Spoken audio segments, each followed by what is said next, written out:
Let's have a conversation.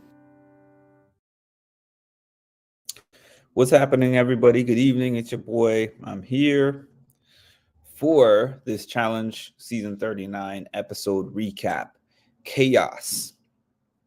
So, for whatever reason, possibly just to make more people watch the episode, they made it very obvious that CT was going to be the next person, the next champion that they were going to have to go against. So, we already knew that from the jump. It was going to be CT and it was going to be a men's day.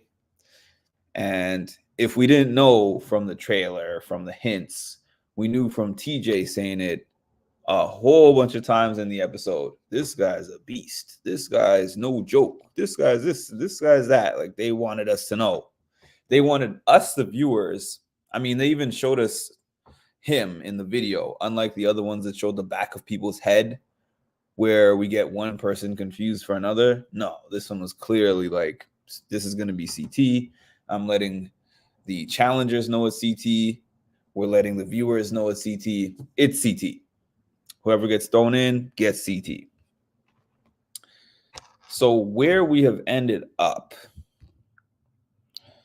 with this season is that Jay and Michelle are running the game, which is really interesting to me because I remember when they first got onto the scene, we were all like, they're playing the challenge like it's Survivor, and they're failing at it, and they're doing too much, and they're trying to do too many things, and they're trying to make these big moves, and it's not working out. I think one thing that both Jay and Michelle have seemed to learn about the challenge. Well, first of all, the challenge is a game that people get on multiple times. So you start to build relationships over time. So I think that benefits them because I think when they first got onto the show, they did not have a lot of relationships on the show. So they were just trying to play the best game. Now they have the politics part down. Um, they're not trying to make big moves as in look like they're controlling the game, but they're trying to control the game with their different relationships and having majority vote, and the majority of the people vote the way they want the votes to go. So that's how it's been working so far. So what has ended up happening is there's this large alliance, and Kyland and Horacio are on the outside of it. And there's a reason for that. They don't like free thinkers nowadays. They want everybody to be in a group. They want somebody that they can control, and they want somebody to manipulate. Now, Horacio, he's a guy who's like, I'm going to play the game straight up with honor. If I get put in, I'm going to do my best and fight my hardest to get out. When I'm picking who's going to go into the elimination, I'm going to do it based on merit and fairness. They're like, no, if we can't tell you you're supposed to vote for this person and you vote for this person, you're on the outside. And in addition to that, obviously, he's one of the strongest competitors there. That's obviously a part of it too. And then Kylan is the other guy who's on the outskirts of that, and they have formed like a partnership. And Kylan is also another strong competitor, and Kylan is also another guy who does what he wants. And he likes to do the game based on whatever he thinks is the most fair and true thing to do, and not go with the majority necessarily. So here we are. Honestly, I didn't like Kyland on Big Brother. I was like, man, I don't like this guy. But all of a sudden on the challenge, the reason I like him on the challenge is because he goes against the grain and he's hard to get out. So just the going against the grain part, lots of people come in there and they say, I'm not going to do what the group does. But if you're hard to take out of the game, it means that you are always an agent of chaos within the house. So both Horacio and Kyland are two of the hardest people to take out. And it's interesting that they kind of realize that about each other, and they realize that if one doesn't win, the other is going in, or if both don't win, they're both going in. That's just the way that it's going to be. That's how the majority works. So we got into this daily challenge, and the teams were selected randomly again. And the team that ended up winning, okay. So it looked like the team of, I think I have this written down correctly, Ed, Jay, Colleen, and Nerese. It looked like they were going to be the team that ended up winning because they were the first to get to the end and finish the last puzzle. This is a mixture of endurance and also math. So the math has become the equalizer in all these different things. So they were the first team to get TJ to check. He checked and it was incorrect. And then the team of Mariah, Kyland, Michelle, and James actually ended up winning the daily, which is interesting because everyone wants Kyland to go in. And James also he's not the top choice, but he's somebody who's kind of on the outskirts as well, as has Mariah been. And Michelle is the only one that has had numbers behind her out of those four. So the other three are basically breathing easy, but especially Kyland. The thing that none of them wanted, and by them I mean the majority, did not want either a team with Kyland or a team with Horacio to make it in. So Kyland is happy because he knows that if I didn't win, I'm going in. So then TJ says, you guys have to pick one man to go into the elimination. And he says, don't take the decision lightly because the person I have waiting is a huge threat. He wants to give as many clues that this is CT, as many clues as possible. It's CT. He might as well have held up a big sign. CT is in the elimination. CT's in the elimination. So he says it a couple of times, I got a beast waiting for us in there. There's a beast down there. So choose wisely, choose carefully. So Kyland is the only one out of that group of four that doesn't want to pick Horacio. So Kyland gets outnumbered, as we've seen in the past, 3-1. So Kyland is the one to say Horacio's going in. No surprise there. They're all playing a scared game and a groupthink game. That's how it goes. So now we are seeing who's going to be the house vote for the second person who's going in for the chance to compete against CT. There's many different conversations that were going on.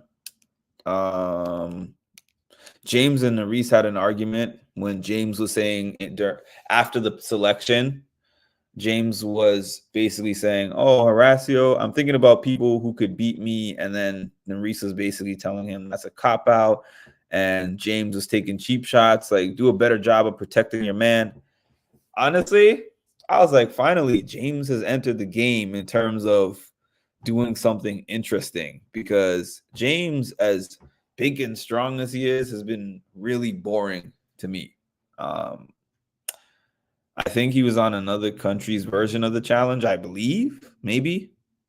I don't really remember, but on this challenge, he has been boring. So I was like, finally, there's some kind of fire in this guy. Because when it was time for him to campaign, not to get thrown in, he was like, I'm not campaigning. I'm not kissing anybody's butt. If you want to put me in, but I'm a beast and I'm going to get out. That's not the challenge. That is not the challenge. I mean, it's one thing to be like, I'm going to campaign, but I'm ready to go in if the campaigning doesn't work. It's a whole other thing to just be like, I am not campaigning at all, and let Mariah do all the campaigning. So there was that. So when we got to this club scene, we had Michelle and Horacio having an argument. where Horacio is basically realizing, he said, I have not taken any shots at you or Jay, but y'all are clearly taking shots at me. Let me see. I wanted to catch the challenge review, but I'm at work, so I'm on replay crew. Oh, okay, Debbie. Not a challenge fan, but hello all. Hi, Holly. So now we get into this voting. So we go through all the different votes, and at the end of the votes, we have Ed and Emmanuel at a 6-6 tie. So they're all like, we don't want to have a stalemate because then we don't want to leave it in TJ's hands. So they decide to do a revote. So Corey, in self-preservation mode, changes his vote to himself. And if everyone else votes the same, it would mean that Emmanuel now goes in instead of it being a stalemate, because Ed and Emmanuel had tied. So everybody votes the same, and then we get to Ed. Now, had Ed decided to vote Emmanuel, that locks in the vote of Emmanuel and leaves everything to fate. Ed decides not to do that. Ed votes for Jay and leaves it at a 5-5 tie. I mean, I can't be mad in the sense of, as a viewer watching for entertainment. That's an entertaining thing to do. But why in the world, if you have a chance not to be one of the two selections outright, are you going to keep the thing a tie and allow the chaos thing to happen? Ed's gonna Ed, I guess. So Ed eds, and everyone leaves that table in a stalemate, which couldn't make TJ happier once he got to that part.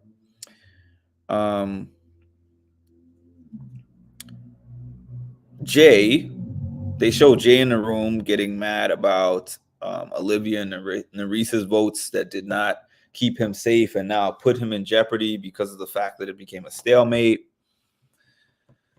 But it's just essentially Jay is trying to play as safe a game as possible, and he's upset that not everybody's allegiance is to him first, but he has so many allies in the game. So it was just seem like whining to me, honestly, at this point.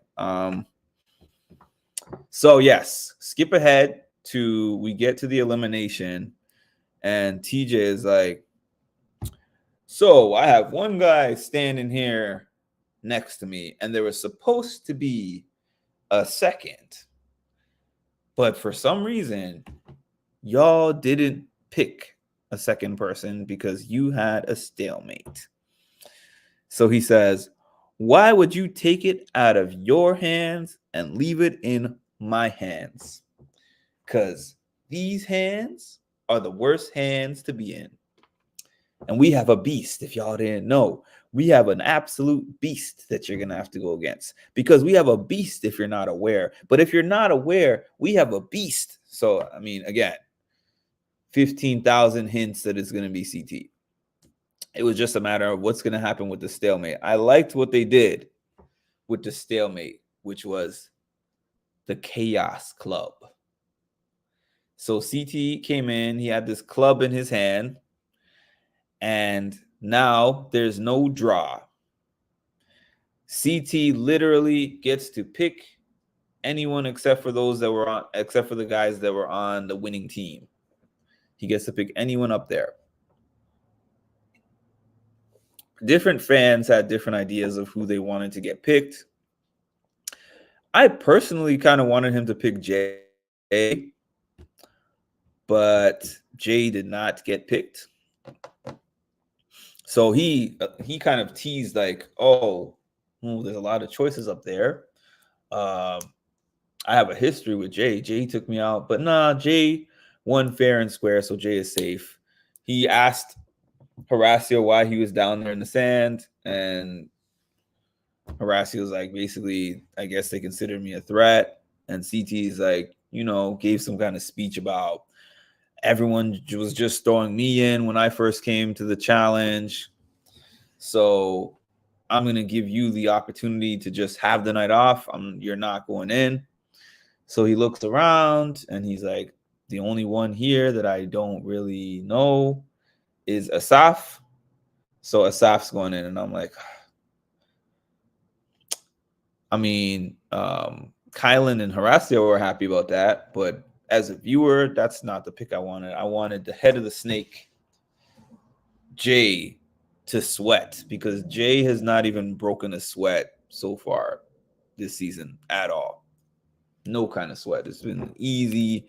He's been having a Johnny Bananas-esque, and not later Johnny Bananas, like early on Johnny Bananas, when he had those big teams and he just rolled the teams to the end. So we have Asaf versus Dadbot CT. I do not watch the challenge, but here I am anyways. Hey, Ma. And we all know that any version of CT is dangerous. Ripped CT, Dadbot CT doesn't make a difference. So this challenge is, to me, a little bit similar to the one that Cara Maria was in the previous week, I think, where, they have this physical part of it, but it's more so the math. Like, the math is the bigger part of it. I'm not even going to lie to y'all. I know a lot of people are online, which I haven't really looked at yet, are probably joking about Asaf being like, what is a prime number? I was great at math in school. I was solid at math. But the last time I did anything relating to a prime number, probably at least 2 decades ago, if not more. So I was like, I don't use prime numbers. I don't do anything like that in the real world. So I actually had to look it up after the episode. Like, what is a prime number? So I don't think that Asaf is dumb for not knowing a prime number, or maybe we're both dumb, but it is what it is. And I kind of figured, even though the whole team was trying to help Asaf, I kind of figured CT was going to get it, because CT, puzzle master, and physical beast, and both of those things were a part of this elimination.